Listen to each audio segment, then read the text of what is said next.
yaa ngi gis naa métier journaliste nu mu méttee booba léegi ñu ngi si li nga xamante ne tey mooy actualité sénégalais yi mooy le 23 juillet bi nga xam ne sénégalais yi ñu ngi ko doon opté pour def ko jàpp naa ne waa Cambérène def nañ ko tey parce que y a beaucoup de bavardage bi nga xam ne am na fi tey xale yi booba léegi ñu ngi grillé di sànnante ak takk der yi ay xeer takk der booba léegi ñu ngi dóor ay lacrymogène mais ñun actuellement nii dafa dem ba mujj gi takk der yi sax mënutu ñoo yor suñu sécurité parce que ñun actuellement lacrymogène def ñoo sonal nañu lool ba mënutu ñoo nooyi mais lépp dañu bëgg li nga xamante ne tey mooy kaaraange Sénégal ak kaaraange askanu Sénégal ak li ñu mën a xool mais kañ dem Gora Mbaye ci biir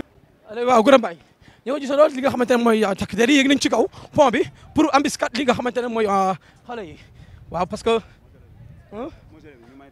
waaye mooy matu mosore di Gora Mbaye Malick ñoo ko gisandoo si nga xamante ne mooy suñu image yi ñu am fii nga xamante ne tey mooy Dakar Instant ak Mak TV Sénégal li nga xamante ne tey xale yi ak takk der yi booba léegi ñu ngi sànnante ay xeer mais takk der yi ñu ngi leen di dóor ay lacrymogène booba léegi affaire yi dafa dem ba mujj dal naa ëpp doole parce que léegi mujj gi sax ñun les caméraman ak les journalistes ñu ngi dóor ay xeer ci kaw pont bi waaw.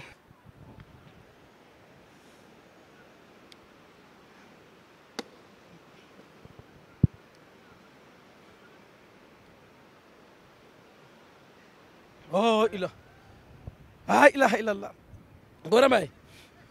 lacrymogène saf na lool Malick yàlla na yàlla fay mënutuma déggatuma waxatuma gisatuma dara ndax loo xamante ne ay saxaar lacrymogène la ay waay xale yi da ngeen a dem ñibbi te mooy takku deer yi mooy leen takku deer yi te ñibbi ñun bañu réew lañ nekk nii est-ce que lii Sénégal la parce que dafa dem ba mujj gi léegi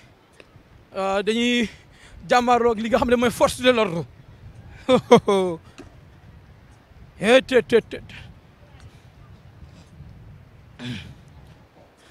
ok Malick ñu dox avancé ci kanam ñu xool parce que booy ñu ngi fay li nga xamante ne mooy lacrymogène yi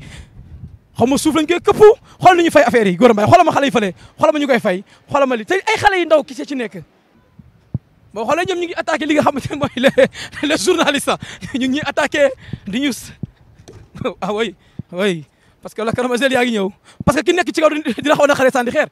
takk der ñu ngi leen di doon ay lacrymogène boobu léegi mais xale yi ñu ngi riposté ak ñoom ba léegi fii ci place bi nga xamante ne mooy place u Cambérène bi gis nañ fi loo xamante ne daal image yu rafetul daal ci image daal parce que ba léegi ñu ngi attaqué li nga xam ne mooy takk der yi place bi gis nañ fi ay ndaw yu takkoo takku lool yu bari sax car macha allah xale yi bari nañ lool ci li nga xamante ne tey mooy plage bi ak ñoom ak takk der yi ñu ngi boobu ba léegi ñu ngi seen kaw takk der di leen doon ay lacrymogène xale yi mais ñu ngi revendiquer di fayu boobu ba léegi